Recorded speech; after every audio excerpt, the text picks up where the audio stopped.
Buenos días, nosotros somos Hitor Ramasat. Y bueno, el objetivo de este día era presentar los resultados que habíamos conseguido con las mediciones y tal, pero como no han ido como esperábamos, pues... Pero... Bueno. ¿Ahora? Vale. Pero como no han sido los esperados, pues bueno, vamos a explicaros un poco lo que iba a ser nuestro proyecto y los problemas que hemos tenido que nos han llevado a ir quitando uno por uno pues los elementos de nuestro proyecto y lo que nos ha llevado pues a conseguir lo que conseguimos el día pasado.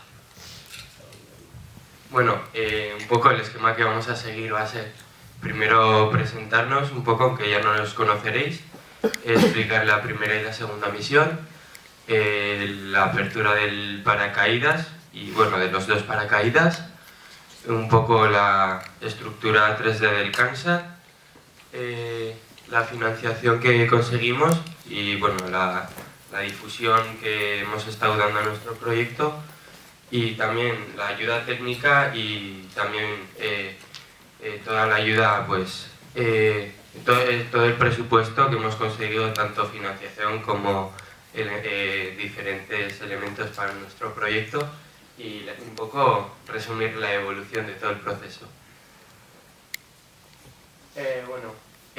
Nuestro amigo Miquel Garcés es responsable de la programación del CANSAT y del envío de todos los datos. Luego Xavier Erro sería la recepción y visualización de datos, bueno, en tierra, en tiempo real, y el diseño de las placas de electrónica. Bueno, espera, me pongo al lado del ordenador. Bueno, yo sería el encargado de una parte de la segunda misión, que era el modelado 3D, bueno, un mapeo 3D del terreno con 2 cámaras. Luego Xavier Leonardo se encargaría del diseño y la estructura 3D del CANSAT. Markel Irureta Goyena del diseño y la construcción del paracaídas. Y Kerar Tajo, responsable de financiación y comunicación. Bueno, pues la primera misión, como sabéis, consistía en medir la presión y la temperatura, y con estas nosotros decidimos sacar la altura.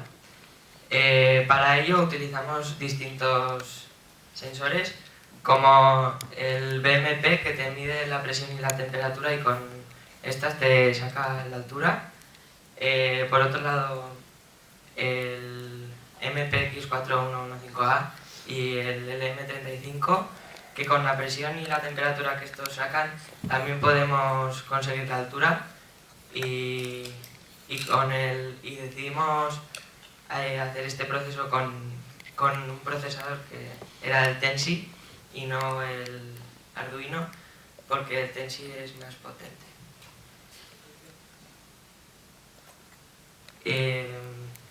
Luego, para sacar la altura decidimos que no podíamos hacerlo de una única manera, ya que era muy importante, y por ello decidimos utilizar también, aparte de los sensores de presión y temperatura, el GPS y el radar que nos cedió Alteral.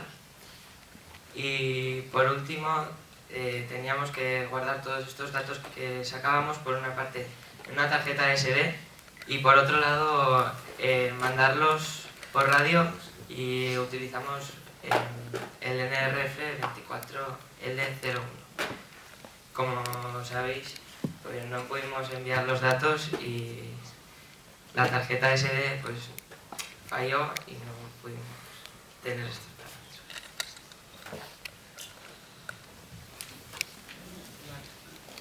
Respecto a la segunda misión, por un lado teníamos la recepción en tiempo real y el visionado en nuestra página web.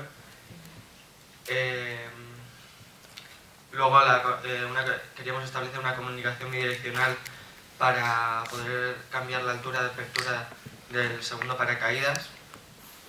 Y un sensor GPS para obtener luego el satélite en caso de que se nos hubiese ido mucho por una apertura pues demasiado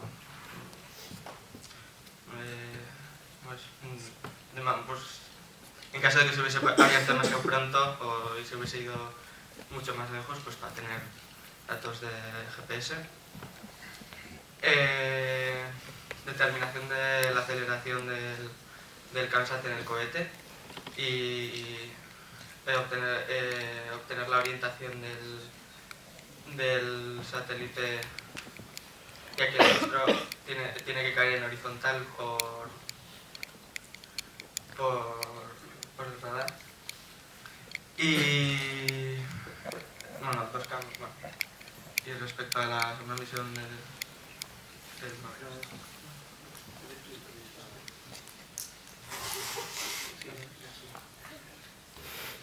vale, bueno, y 2 cámaras para obtener un mapa 3D por visión estereoscópica, ya que con 2 cámaras en 2 puntos diferentes se puede obtener un mapa de profundidad. Y comparativa de distintas antenas que hemos construido para la recepción de datos. Y luego, pues eso, un aterrizaje controlado por un segundo paracaídas.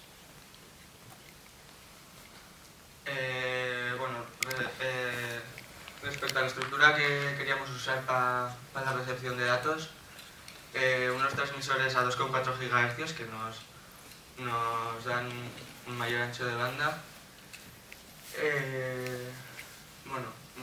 A un Arduino, luego un Arduino conectado a una Raspberry conectada a internet y luego pues unas aplicaciones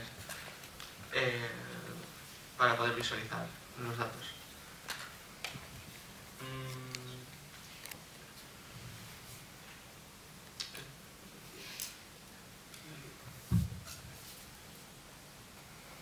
Esta es la interfaz. La idea era poder abrir, programar, desprogramar, cerrarlos y hacer de todo con el paracaídas, ver la batería, poner a las tomas a grabar, parar, ver el mapa, que bueno, está un poco colgado ahí, pero... y luego gráficos de presión, temperatura y altura. Construimos también un maletín con la aplicación en la tablet y con todo lo necesario para el recepcionado. Luego también teníamos otro apartado que nos dice la calidad de recepción en paquetes por segundo de las antenas. La idea era tenerlo como referencia a la hora de apuntar al satélite. Respecto al modelo 3D. Bueno, parte de la segunda misión también era hacer un mapeo 3D del terreno utilizando 2 cámaras, de las cuales una se nos quedó en Pamplona y otra se nos quemó. Entonces, este apartado pues se ha quedado apartado. Bueno, y eso era, sin más, utilizar diferentes softwares para el mapeo 3D. Y bueno, es una pena porque en las pruebas habíamos conseguido pues resultados bastante buenos, bueno, muy buenos. Vale, bueno, respecto a la recepción de datos, pues lo que hicimos fue hacer una parte de la segunda misión que sería como comparar distintas antenas.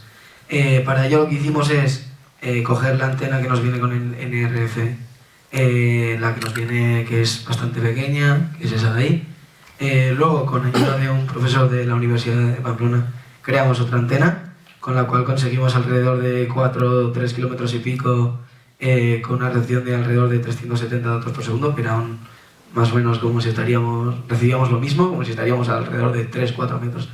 Y luego, más adelante, construimos otra, que luego nos la revisó el mismo profesor de la universidad y no es tan buena como la otra. No hicimos las suficientemente pruebas, pero sabemos que funciona y que era algo mejor que esta.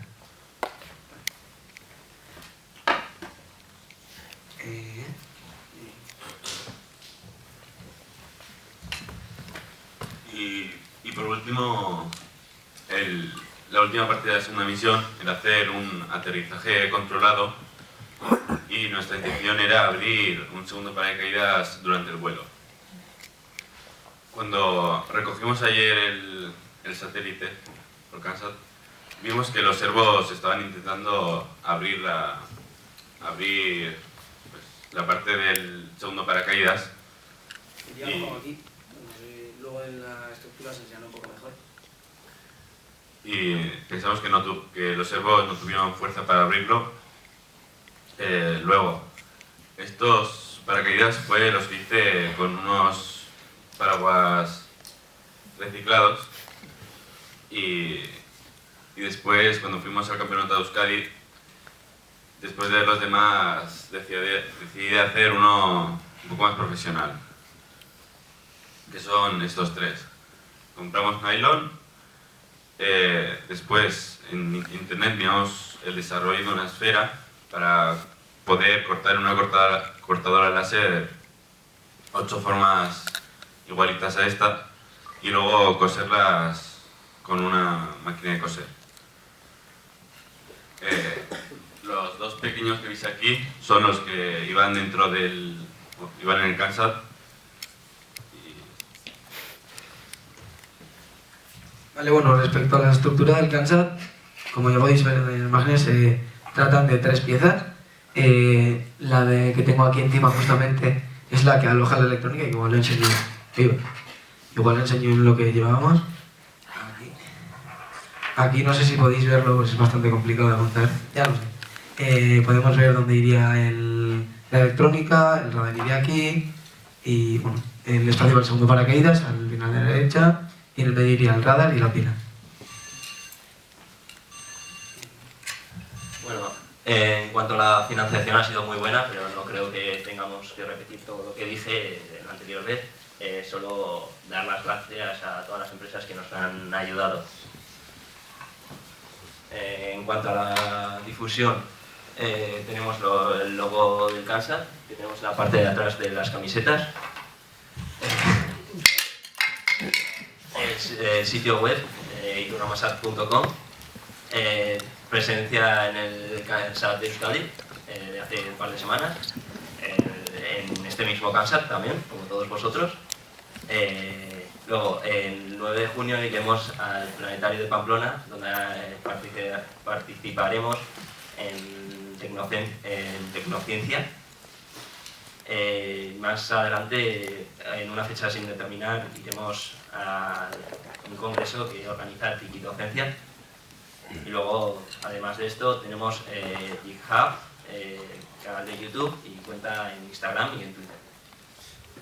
Hemos tenido varias ayudas técnicas, como antes han mencionado, Jorge Teniente, el profesor de la universidad, nos ha fabricado la antena.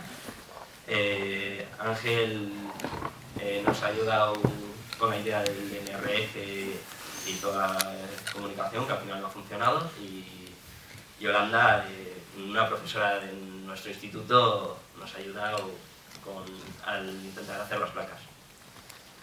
El Kansat podría costar unos 400 euros, que la mitad serían más o menos el radar, que al final no ha funcionado, y el coste supondría unos 200 euros. Vale, bueno, respecto a la evolución voy a ser bastante breve, ya que vamos bastante mal de tiempo.